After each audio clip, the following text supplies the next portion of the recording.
Assalamualaikum warahmatullahi wabarakatuh. Alhamdulillah, ini adalah pertemuan kedua kita di mata kuliah Fikih dan Usul Fikih. Kali ini kita akan membahas terkait dengan hukum syara dan pembagian-pembagiannya. Namun, sebelum kita membahas lebih lanjut, alangkah baiknya kita memahami hukum syara itu sendiri. Al-hukmu syar'i huwa khitabu syari' al-muta'alliq bi af'alil ibadi bil iqtida'i awit takhyiri awil wad'an. Menurut istilah pakar usul fikih, hukum syara' adalah seruan asyari yang berkaitan dengan perbuatan-perbuatan hamba, baik berupa tuntutan, pemberian pilihan, dan penetapan. Dalam definisi ini disebutkan asyari, bukan kata Allah. Kenapa? Agar bisa mencakup juga sunnah, sehingga tidak ada dugaan bahwa yang dimaksud dengan khitab itu hanya Al-Quran saja. Juga disebutkan di situ bi'af'alil ibad, tidak menggunakan kata mukallaf. Kenapa? Agar bisa mencakup hukum-hukum yang berkaitan dengan anak kecil dan orang gila. Nah, namun pertanyaan selanjutnya adalah, siapakah yang berhak untuk mengeluarkan hukum? Nah, kita perlu tahu dulu. Maksud dari dikeluarkannya suatu hukum adalah untuk menentukan sikap manusia atas suatu perbuatan. Apakah dia akan mengerjakan atau akan meninggalkan atau memilih salah satu di antara keduanya. Begitu pula juga atas suatu benda. Nah, semua itu tergantung pada pandangan manusia terhadap sesuatu. Apakah perkara tersebut baik, lalu dia akan melakukan, ataukah perkara itu buruk, baru dia akan meninggalkan. Nah, maka di sini objek pengeluaran suatu hukum atas perbuatan atau benda adalah menetapkan hasan qobihnya, ya, baik buruknya suatu perbuatan atau benda. Dan ini bisa ditinjau dari 3 aspek. Yang pertama adalah dari aspek fakta. Nah, contohnya seperti apa? Pengeluaran atau penetapan suatu hukum ini diserahkan kepada manusia itu sendiri, yaitu kepada akalnya. Ketika akal manusia menetapkan bahwa berilmu itu baik dan bodoh itu buruk, karena berdasarkan kenyataan, berilmu dan bodoh itu memperlihatkan adanya kesempurnaan atau kekurangan. Nah, ini dikembalikan dari bagaimana akal manusia menetapkan sebuah fakta itu. Yang kedua adalah dari aspek kesesuaian atau tidaknya dengan tabiat manusia. Nah, misalnya ketika menyelamatkan orang yang tenggelam, manusia dengan akalnya itu menetapkan itu adalah perbuatan yang hasan atau baik, dan membiarkannya celaka adalah buruk atau qabih. Kenapa? Karena tabiat manusia itu cenderung untuk menyelamatkan orang yang akan binasa. Nah, tapi bagaimana dengan aspek yang ketiga? Nah, aspek yang ketiga itu adalah aspek pahala dan siksa. Maka penetapannya atas sebuah hukum hanya bisa dilakukan oleh Allah atau oleh syari. Seperti misalnya, beriman itu dikatakan baik dan kufur itu dikatakan buruk. Taat itu baik dan maksiat itu dikatakan buruk. Nah, terhadap perkara-perkara ini, akal manusia tidak mampu mengeluarkan hukum. Kenapa?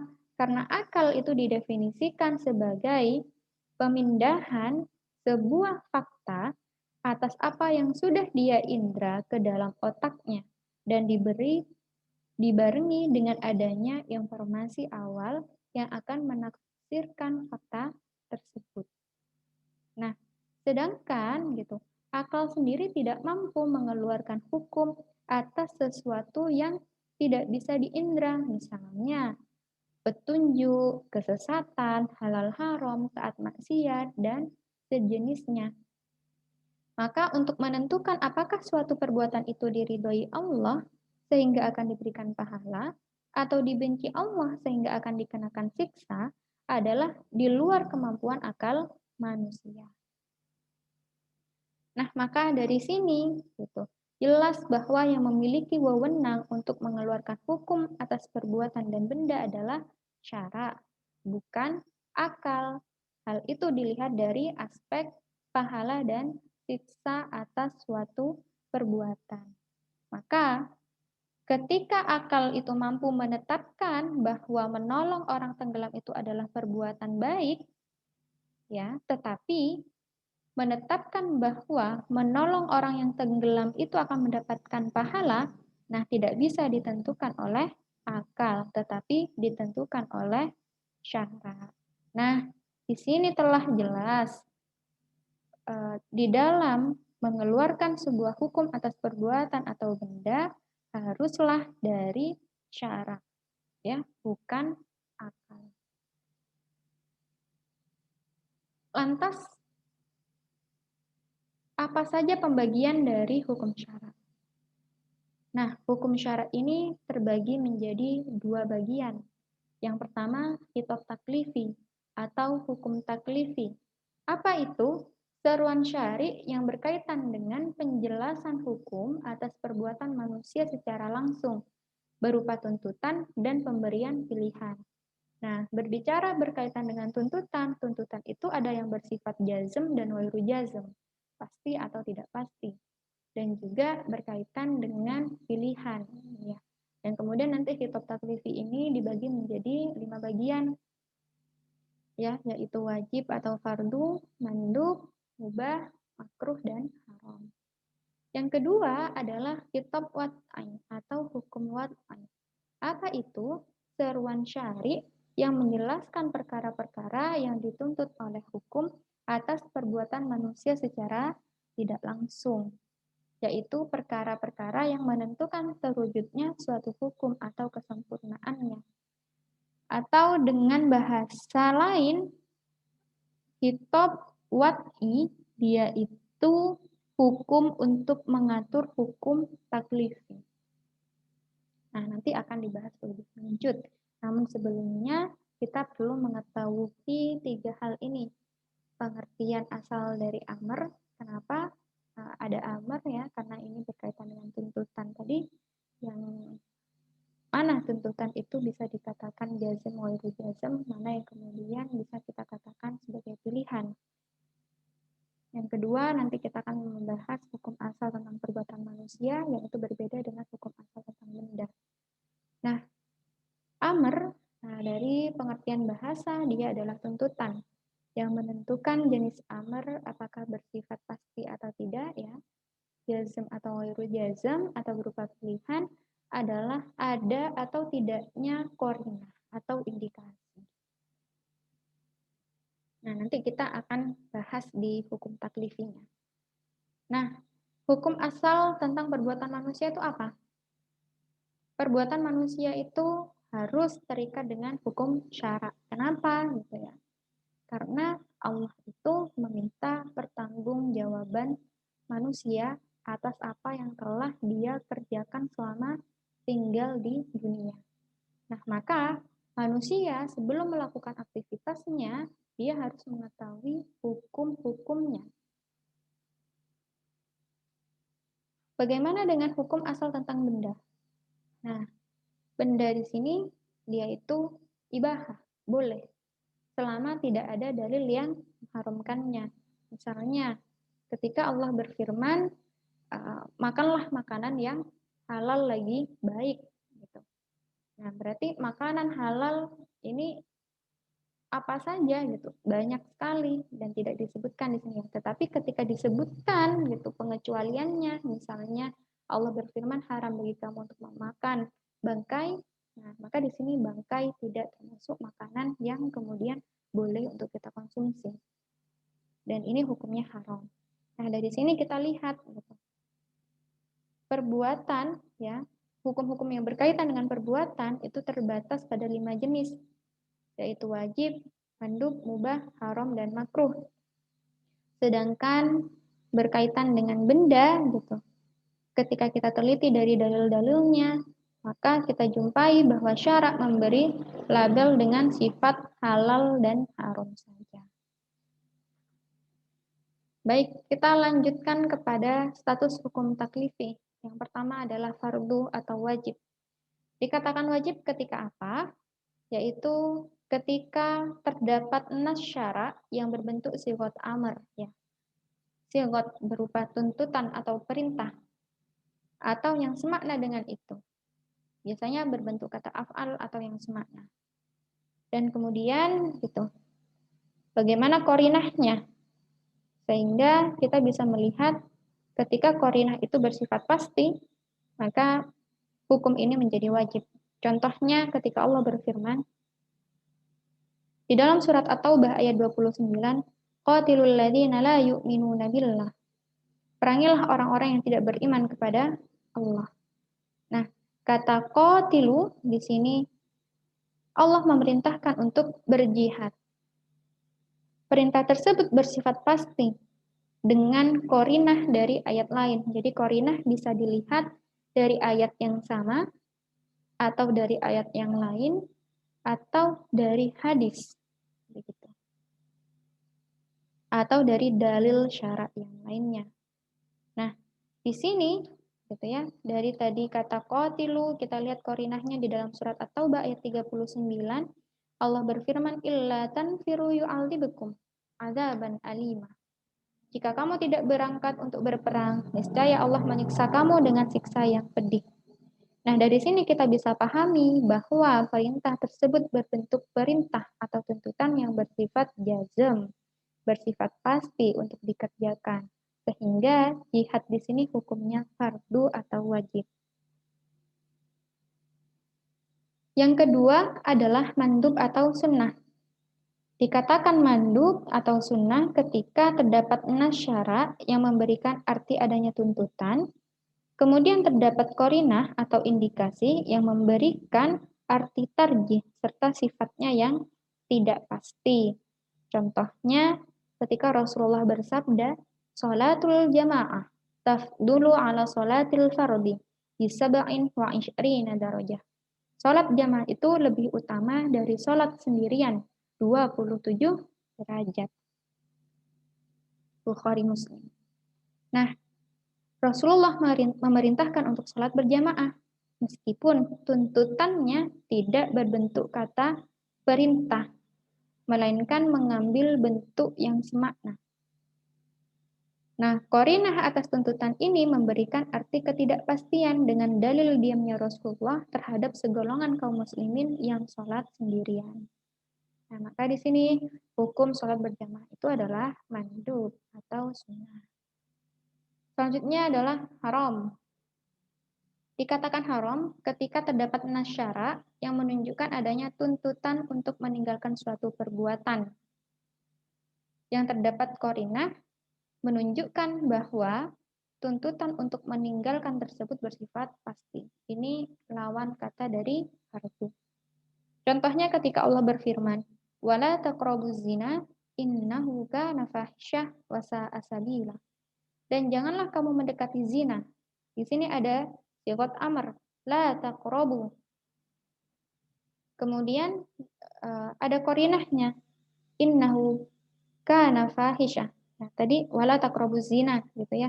Janganlah engkau dekati zina. Ternyata membawa indikasi apa di ayat ini?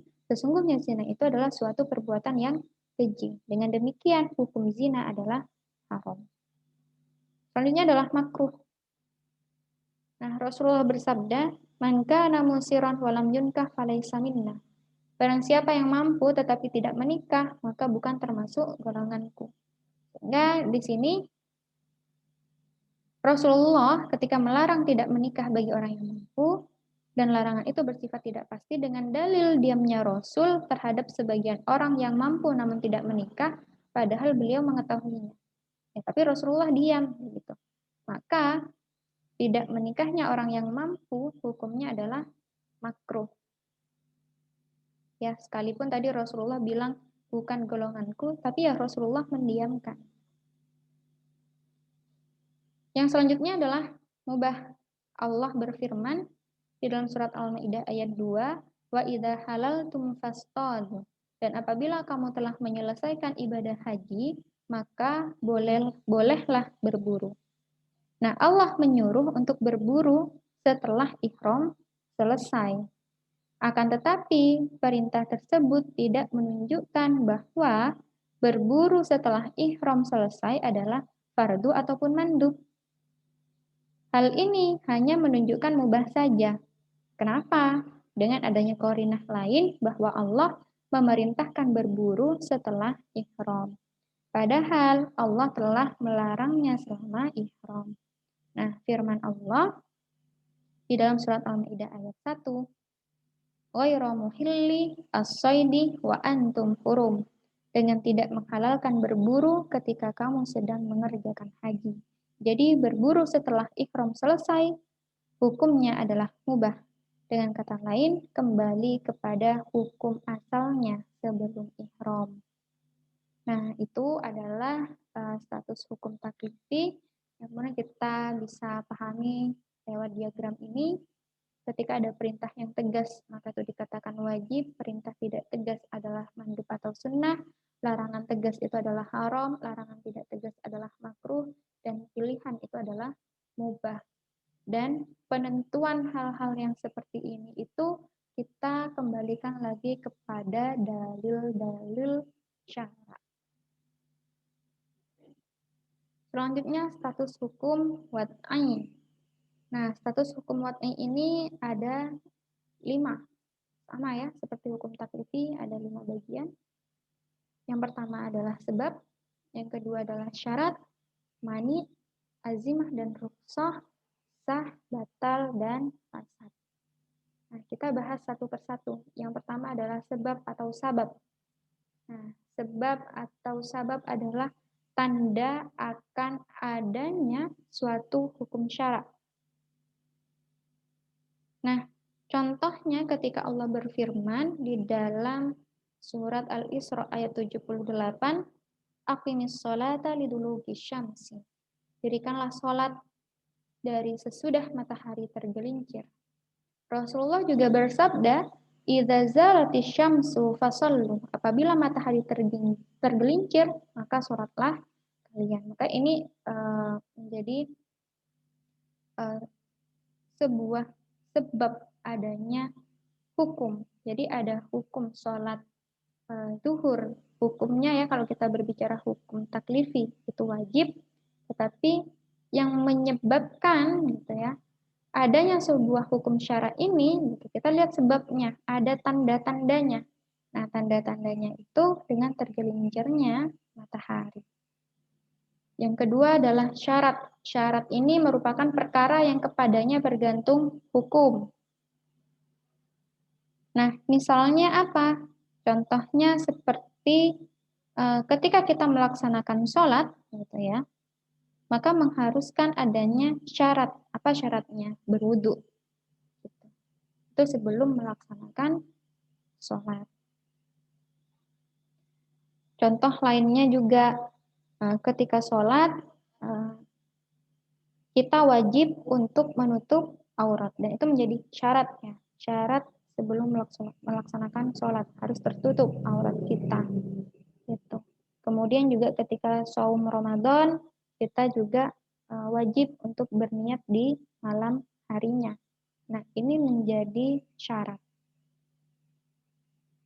Nah, yang ketiga adalah mani. Mani di sini adalah apa-apa yang keberadaannya memastikan tiadanya hukum atau memastikan batalnya sebab. Jadi mani ini adalah penghalang gitu ya, terjadinya sebuah hukum. Nah, contohnya apa? Misalnya kekerabatan itu menjadi sebab penerimaan harta warisan. Nah, sedangkan gitu, ketika ada salah satu kerabat dia itu murtad, artinya kemurtadannya dia adalah mani atau ada halangan untuk menerima harta warisan. Nah, itu yang dikatakan mani. Sehingga gitu ya, mani dalam contoh ini merupakan lawan dari hukum, sehingga dilarang menerima waris. Sementara bagaimana dengan hukum kekerabatannya? Kekerabatannya ya tetap itu tidak dilarang. Selanjutnya adalah azimah dan rukhsah. Apa itu azimah? Azimah itu hukum pokok dan rukhsah adalah hukum keringanan. Misalnya ada sebuah masalah, gitu ya. Ada sebuah hukum babi itu haram untuk dimakan, ya kan? Nah, keharumannya ini adalah azimah, tuh. Menjadi rukhsah ketika posisi kita berada di sebuah daerah yang dia itu tidak ada makanan yang bisa dimakan. Misalnya katakanlah di gurun pasir yang tidak ada tumbuh-tumbuhan juga. Namun kita melihat di situ misalnya ada babi atau ada ular, ya. Nah, maka keharuman yang awalnya menjadi hukum pokok, nah di sini ada keringanan ya untuk melangsungkan kehidupan. Maka dibolehkan untuk mengkonsumsi. Begitu juga ketika kita saum Ramadan, azimahnya itu wajib dilaksanakan, gitu ya. Namun ada rukhsah ketika kita dalam kondisi sakit atau ada di dalam perjalanan. Nah, rukhsah ini artinya boleh diambil, boleh juga tidak. Berikutnya adalah berkaitan dengan sah, batal, dan fasad. Apa itu sah? Sah adalah amal yang sesuai dengan perintah asyari. Contohnya, gitu. Ketika kita melakukan sholat, maka kita harus penuhi rukun-rukun dan syarat-syaratnya. Kalau batal, gitu, adalah amal yang tidak sesuai dengan perintah asyari. Misalnya, ketika kita sholat, ada salah satu dari rukun kita yang kita tinggalkan. Apa itu? Tidak membaca Al-Fatihah. Maka konsekuensinya apa? Maka sholat kita itu batal dan kita harus mengulang dari awal. Gitu. Kalau kita tidak mengulang dari awal, berarti sholat kita tidak dikatakan sebagai, kita tidak dikatakan telah menunaikan kewajiban kita. Karena sholat tadi itu hukumnya batal. Berarti kita apa? Konsepnya ya, mendapatkan dosa. Kita harus mengulang sholat kita. Kemudian berkaitan dengan fasad. Nah, fasad ini dia itu kondisi perbuatan yang pada asalnya sesuai syarak, tetapi ada sifat dari perbuatan itu ya dari di luar rukun dan syarat yang membuat cacat perbuatan asal tersebut. Contohnya apa? Gitu. Misalnya ketika seorang laki-laki yang ingin menikahi wanita untuk menjadi istri kelima. Tapi perlu diingat ya di sini, rukun dan syaratnya dia sudah penuhi. Nah, ketika dia menikahi wanita yang dia itu mau dijadikan istri kelima, nah ini fasad.